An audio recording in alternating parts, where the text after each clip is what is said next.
우리 새해가 됐습니다. 우리 한 번 더 인사하면 좋겠습니다. 우리 새해 복 많이 받으셨다면서요. 한번 옆에 사람 인사하십니다. 새해 복 많이 받으셨다면서요.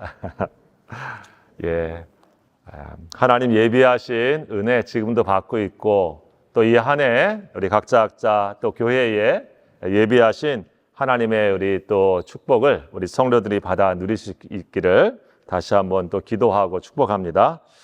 이 새해가 되면 참 새해가 밝았습니다 라고 우리 희망찬 말을 사실 시작하고 또 그래야 되는데, 우리 성도님들도 그렇고 우리 여러 가지 우리 마음이 무거운 새해의 출발이 아닌가 하는 마음이 듭니다. 황당하고 힘겨운 큰 고개를 우리가 넘은 것 같은데, 또 막상 또 서 있는 자리는 아직도 가야 되는 어두운 긴 터널을 또 통과해야 되는 그런 모습에 우리 자신이 서 있는 것이라 느껴지기도 합니다. 우리 산업화를 이끌고 조국을 잘 이끌었었던 우리 노인 어르신들이 우리가 자고 일어나 보니까 어느새 대한민국이 선진국이 되어 있다, 이런 얘기를 하면서 나라의 눈부신 발전을 또 감사하고 우리 감동하기도 했는데, 요즘은 자고 일어나 보니까 어느새 우리가 후진국이 되었다, 정치 후진국이 되어 있다라고 하는 얘기를 지금 하고 있습니다. 민주주의와 법치주의가 근간이 되어서 조국의 모든 일들이 잘 진행되어야 되는데 그러지 못한 모습을 보고 한탄하는 그런 얘기라고 생각이 되어집니다. 여러분, 그런 이 시기 속에 우리 마음이 무겁고 힘들기 때문에 어쩌면 우리에게 더 필요한 것이 바로 믿음이고, 또 그러한 것들 속에 더 필요한 것이 우리가 소망을 갖는 것이다 라고 여겨집니다. 현실을 보니까 답답한 마음이 우리 마음을 짓누르기 때문에 어찌 보면 그 속에서 계속 빠져 있게 되어지면 세상 속에서 우리 자신을 잃어버릴 수밖에 없는 그런 어려운 시대에 우리가 살고 있습니다. 그런 의미에서 우리가 다시 무엇을 생각해야 될까? 1월 첫 주의 말씀을 생각하면서 지금이야말로 다시 한번 더 본질에, 더 중심에 우리 하나님을 두고 사는 믿음의 신앙에 내 자신을 두어야 될 때이구나 라고 하는 생각을 먼저 해보게 되었습니다. 여러분, 그래서 오늘 말씀의 제목이 성경에 나와 있는 것처럼 오직 예수만 보이더라, 이 말씀입니다. 이 한 해 어떤 일을 만나시든지, 또 어떤 상황에 있든지, 또 우리의 삶의 자리가 어떤 곳에 있을지라도 내 자신과 또 우리 주변을 보게 되어지면 참 절망하고 실망한 것이 너무 많이 쌓여 있습니다. 하지만 그때 다시 한번 기억해야 될 것이 내가 예수를 바라봐야 되겠다라고 하는 것입니다. 우리 믿음의 성도들이 이 한 해 특별히 오늘 설교의 내용은 다 기억이 안 나시더라 할지라도 오직 예수만 보이더라 라고 하는 이 말씀처럼 내 삶의 자리에서 예수를 놓치지 말고 예수님을 보고 가고 예수님을 볼 수 있는 믿음의 자리가 우리의 삶의 자리가 되기를 바라고, 우리 성도들이 그러한 축복이 넘치기를 주님의 이름으로 축원합니다. 옆에 분하고 한번 인사 다시 한번 해보십시다. 예수만 보고 가십시다 하고 인사하십시다. 예. 여러분, 예수만 보이더라 라고 하는 말씀의 의미를 생각해 보면 왜 예수만 보이더라 라고 여기 말씀이 있을까? 우리 이 말씀은 베드로, 요한, 야고보를 데리고 예수님께서 소위 우리가 말하는 변화산, 산에 올라가 기도하러 가셨을 때에 예수님이 아주 흰옷을 입은 모습처럼 영광스럽게 변화된 그런 신비로운 것을 체험한 사건의 이야기가 오늘 이 말씀의 얘기입니다. 우리 성도님들도 신앙생활하다 보면은 이렇게 자기만의 아주 특별한 간증과 같은 신비한 이런 일들을 체험하신 경험이 있으시죠?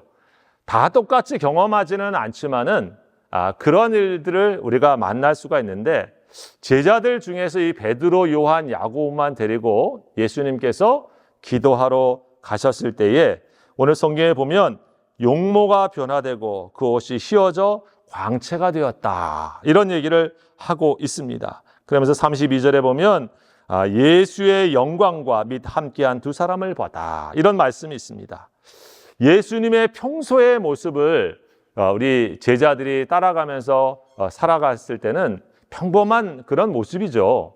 우리가 아는 이렇게 저와 여러분들이 보는 것처럼 평범한 모습입니다. 근데 그날은 기도하러 산에 갔는데 이 제자들도 기도하고 있다가 어느 순간 보니까 예수님의 모습이 광채가 나는 겁니다. 세상의 빛과는 다른 흰 옷을 입은 것 같이 그런 모습으로 보여지는 것입니다. 그러면서 거기에 모세와 엘리야하고 이렇게 대화를 나누고 있는 그런 모습을 지금 경험한 것이죠. 그래서 오늘 성경에 보면 너무 감격을 했는지 너무 놀랐는지 어쨌든 이 베드로와 이 제자들이 하나같이 여기다가 그냥 초막을 짓고 주님을 위해서 그리고 모세를 위해서 엘리야를 위해서 우리 여기에 있으십시다. 참 여기가 얼마나 좋으면 감격스러우면 그랬겠습니까? 우리 그런 경험 있으시죠? 아무리 힘들고 어려워도 우리 예수님이 나와 함께 해주시고 예수님 나와 동행해 주신다라고 하는 마음에 임마누엘 은혜가 다 느껴지면 이 베드로 마음같이 세상은 간 곳 없고 초막이나 궁궐이나 여기가 내가 천국이구나 하면서 우리 마음이 하나님의 다스리시는 천국처럼 느껴지는 그런 은혜가 있습니다.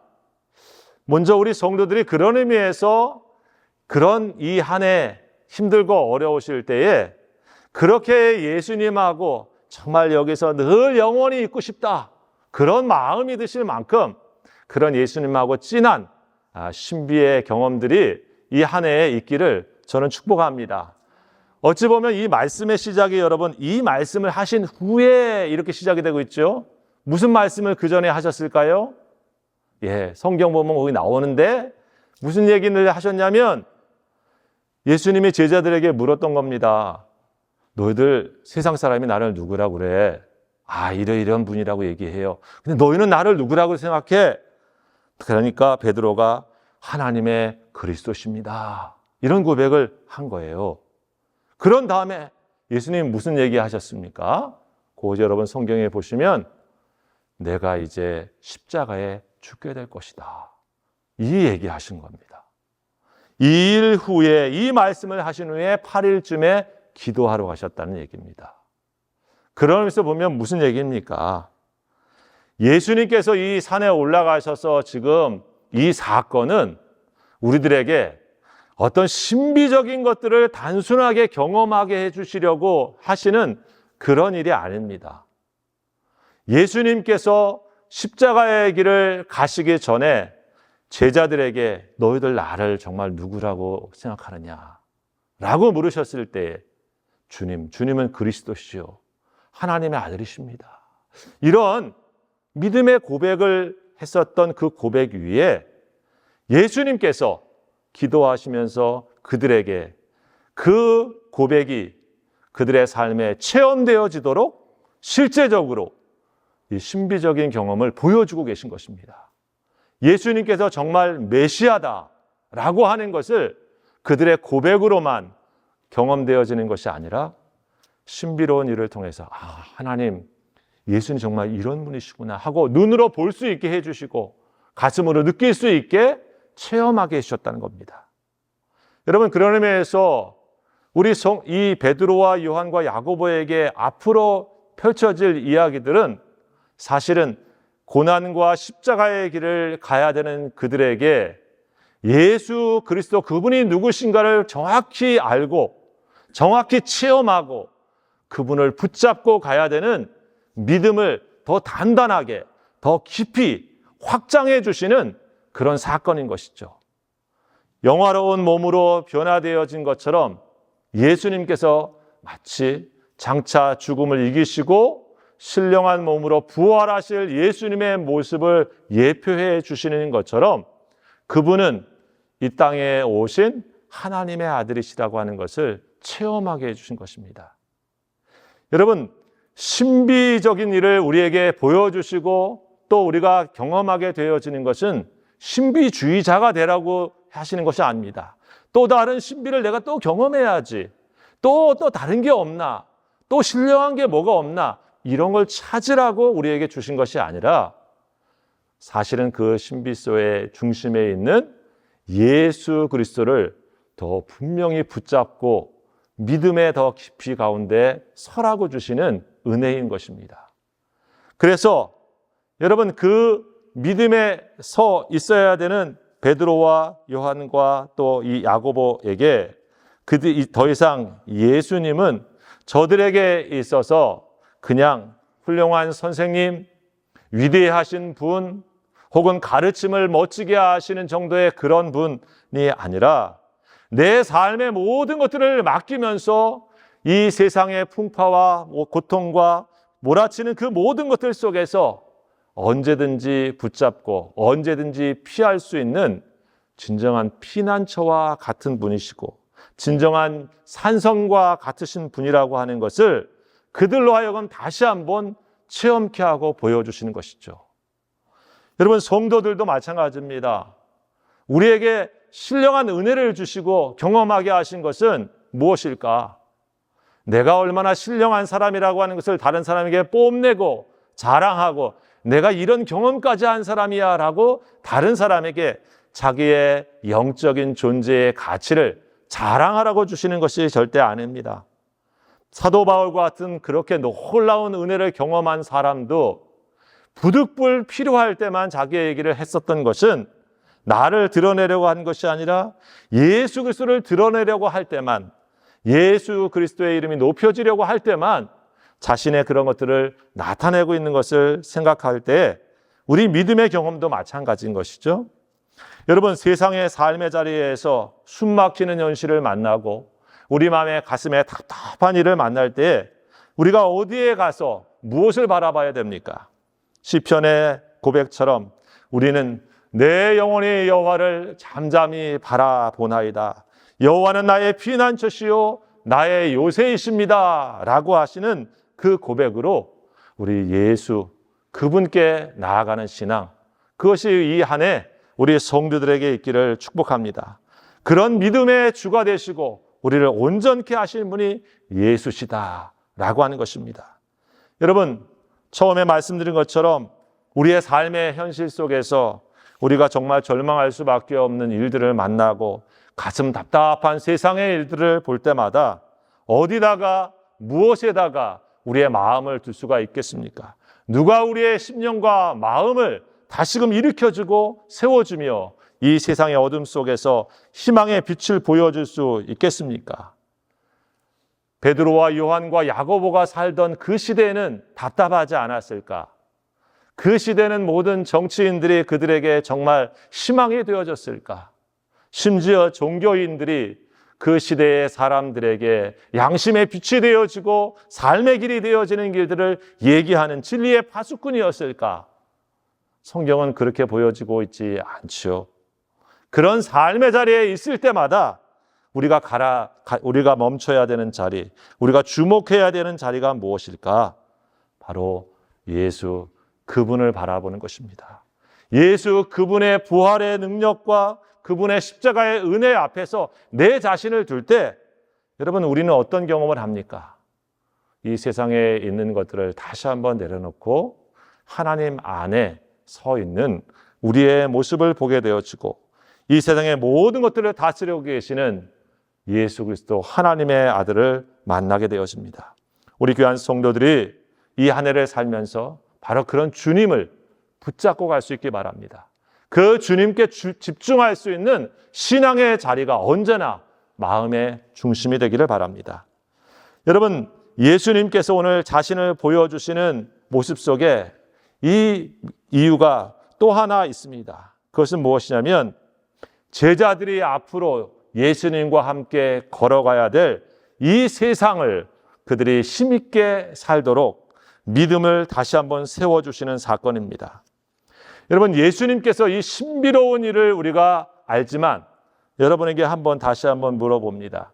이 산에서 지금 모세와 엘리야가 등장하고 있는데 모세는 율법의 대표이고 엘리야는 선지자의 대표입니다. 구약의 가장 유명한 사람들이고 베드로와 요한과 야고보로 본다고 하면 그들의 생각 속에 가장 위대한 사람이고 가장 큰 사람입니다. 자, 그런데 그들 가운데 예수님이 계시면서 오늘 하나님께서 이들과 나누는 대화의 모습을 얘기해 주고 있습니다. 이 모세와 엘리야와 나눈 대화가 무엇이었는가? 성경은 이런 말씀을 얘기합니다. 예루살렘에서 예수께서 별세하실 것을 말할세, 이렇게 합니다. 즉 무슨 얘기를 하고 있습니까? 모세와 엘리야를 통해서 구약으로부터 계속해서 예언되어지고 또 말씀되어졌었던 온 인류를 위한 구원의 사건, 그 예언의 성취가 예루살렘의 예수 그리스도의 별세, 즉 십자가의 죽으심을 통해서 이루어질 것이라고 하는 예언의 성취를 말씀해 주고 있는 것이죠. 자, 그런데 그 예언의 말씀 속에 여기 별세라고 하는 말이 나옵니다. 별세하셨다라고 하는 거죠. 세상과 이별하셨다. 우리가 또 하직하셨다. 예수님 이런 말입니다. 즉 예수님 십자가에서 죽으심을 말씀해 주고 있습니다. 그런데 이 별세라고 하는 그 헬라어의 말은 엑소도스입니다. 어디서 들어보지 않았습니까? 어디서 들었습니까? 엑소도스. 그죠. 출애굽기. 출애굽기 영어 책을 이렇게 보면 엑소도스입니다. 그죠? 예수님께서 별세하실 것을 말씀하셨다. 예수님께서 십자가의 죽으심의 사건의 의미가 무엇이냐면 모세가 이스라엘 백성들을 종되었던 자리에서 건져내서 가나안 땅으로 그들을 인도했었던 구약의 사건이 오늘 예수 그리스도를 통해서 십자가 사건을 통해서 죄와 사망의 자리에 있는 인간들을 엑소도스화해서 새로운 출애굽을 통해서 하나님의 나라의 백성으로 그들을 옮기시는 사건이 바로 예수님께서 이 산상에서 말씀하고 계시는 사건입니다. 십자가는 무슨 의미인가? 그런 의미에서 우리에게 또 다른 새로운 엑소도스입니다. 베드로와 요한과 야고보와 함께 그들의 경험하게 하셨던 것은 이제 앞으로 예수님이 하실 일은 이 세상 속의 죄와 사망에 있는 자들을 건져내가지고 하나님의 백성으로 다시 만드는 새 이스라엘 백성 되게 만드시고 하나님의 백성으로 만드시는 구원의 사건을 예수 그리스도께서 행하실 것이다 라고 하는 것을 보여주시는 사건입니다. 여러분, 그런 의미에서 오늘 이 말씀은 왜 예수만 보이는가? 예수님이 앞으로 십자가의 길을 바로 그런 길을 가신다. 여러분, 우리 믿음의 사람들도 마찬가지죠. 우리가 걸어가야 가는 길은 베드로와 요한과 야고보가 본 것처럼 예수님께서 이 세상의 죄와 사망의 자리에 있는 인간의 역사를 바꾸시고 하나님의 통치와 하나님의 은혜와 하나님의 자유가 넘치는 구원의 역사로 바꾸시는 십자가와 부활의 능력을 보여주시는 그 길을 우리들에게 보여주고 계신 것입니다. 이 길을 우리가 같이 앞으로 갈 것이다 라고 하는 것을 가르쳐 주시는 것이죠. 여러분, 예수만 보인다라고 하는 것은 교회에 와서 예수님만을 찾는다라고 하는 의미가 그래서 아닌 것입니다.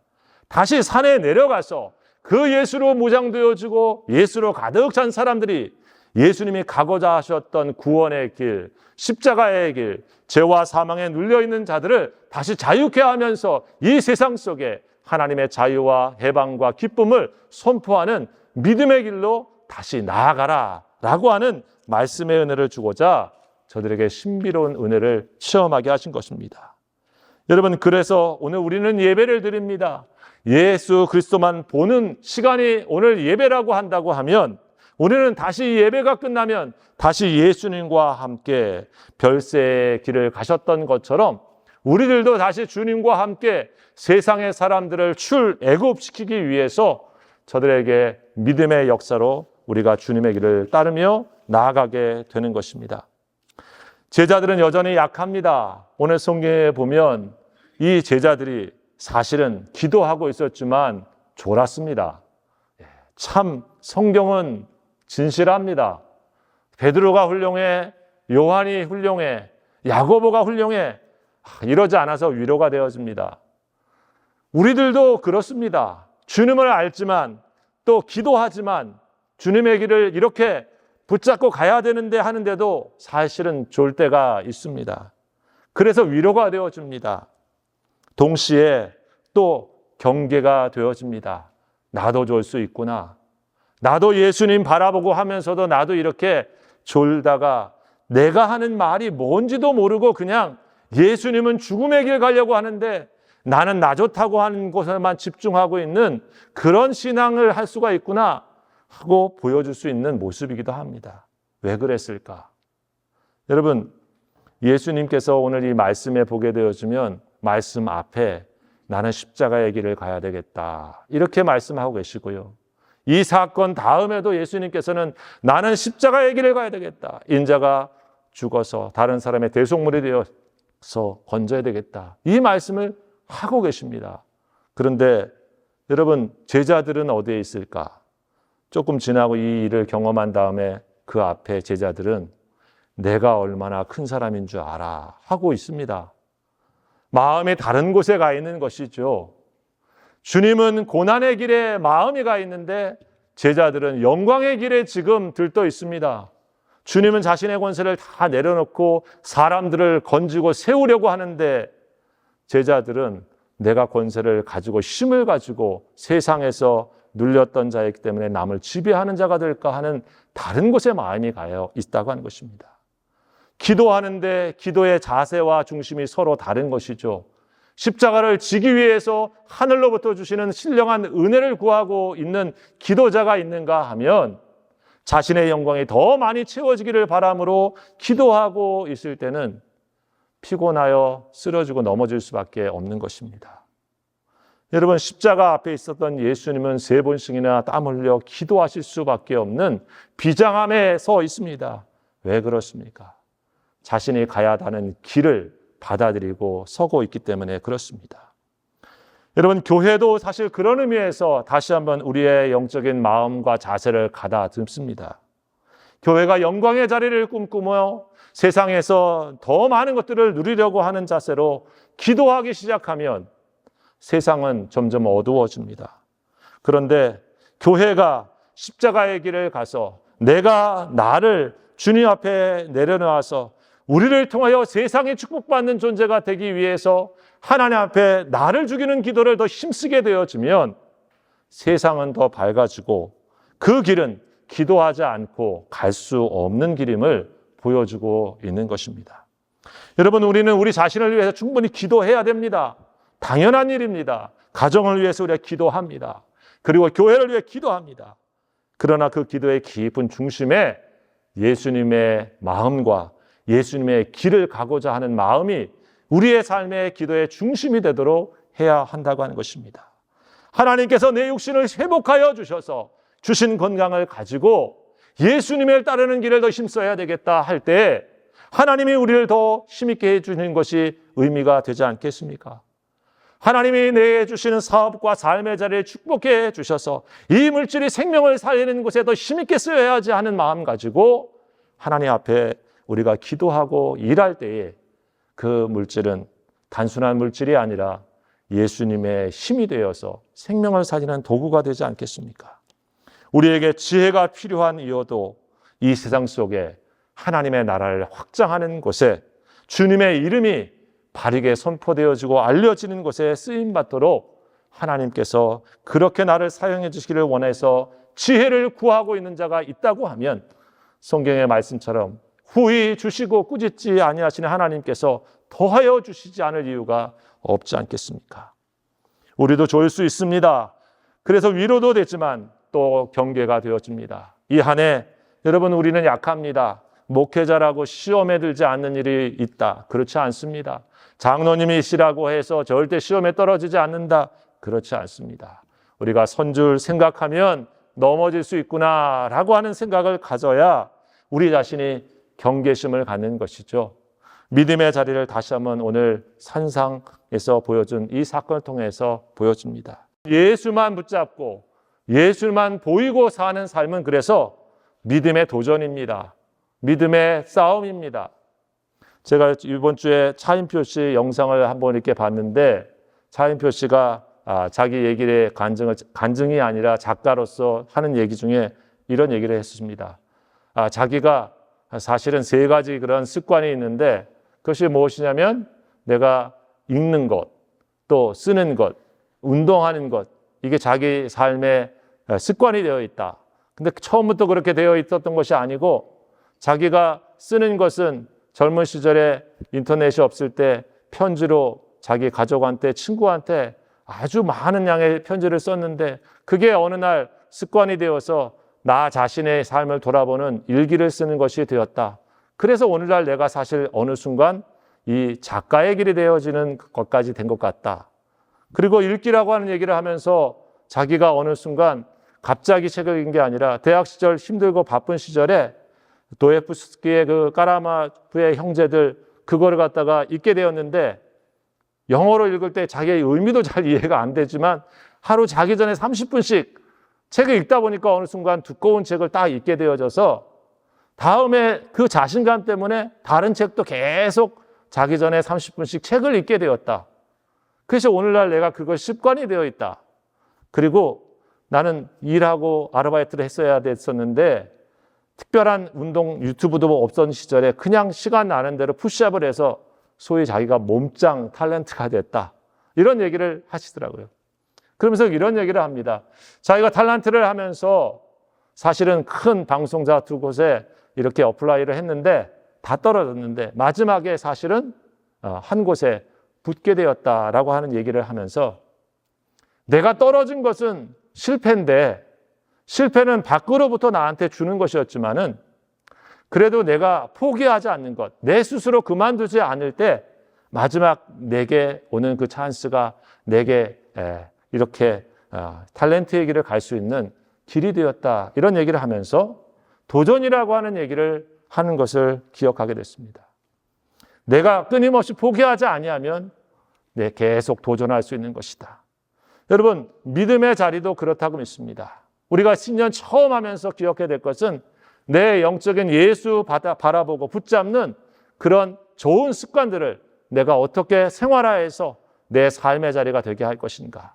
어렵고 힘들 때 그것이 나를 힘있게 만들고 뚫고 나갈 수 있는 힘이 만들고 하는 것처럼 그런 좋은 습관을 다시 한번 우리가 결단하고 또 찾을 수 있기 바랍니다. 그리고 삶이 주는 여러 가지 실패와 또 어려움들 속에서 나는 실패자야 라고 우리가 믿음의 넋을 놓고 있어야 되는 것이 아니라 내가 주님을 붙잡고 믿음의 길에 서 있으려고 하나님께 나아가게 되어지면 결코 성도는 포기가 되지 않는 것입니다. 내가 포기하지 않는 난 실패자가 될 수 없는 것입니다. 우리 사랑하는 귀한 성도들이 오늘 여기 믿음의 사건을 다시 한번 기억하시면서 이 한 해 우리 예수 그리스도를 더 선명하게 붙잡고 우리 예수님 믿는 믿음으로 예수의 길을 가기에 우리 믿음으로 도전하시면서 이 한 해가 우리 주님이 우리와 함께 해주시는 은혜를 경험하는 복된 한 해가 되시기를 주의 이름으로 축원합니다.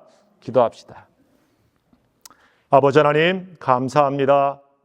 한 해의 첫 주일을 하나님 앞에서 보낼 수 있도록 은혜 주시니 감사합니다.